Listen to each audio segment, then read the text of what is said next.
पुढची बातमी पाहूयात। मेकअप आणि बॉडी स्पाच्या नावाखाली आता वेश्या व्यवसाय सुरू असल्याचा धक्कादायक समोर आलाय। 5 महिलांसह दोघांना आता ताब्यात घेतलेलं आहे। स्थानिक गुन्हे शाखेची आता कारवाई आहे।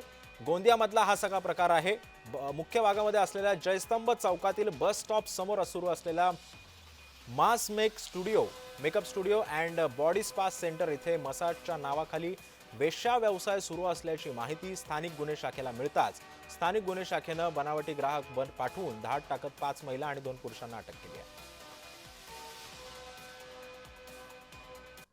एक माहिती आपल्याला मिळाली होती की एक मसाज आणि स्पा सेंटर आहे, त्या ठिकाणी अशा प्रकारे अनैतिक कृत्य चालत असल्याची माहिती मिळाली होती। त्यानंतर क्राईम ब्रांचने ती माहिती व्हेरीफाय करून तिथे पंटर वगैरे पाठवून ती माहिती खरी असल्याची दिसल्यानंतर तिथे कारवाई केलेली आहे।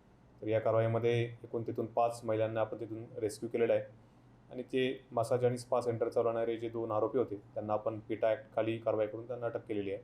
आता पुढील कारवाई त्यामध्ये सुरू आहे।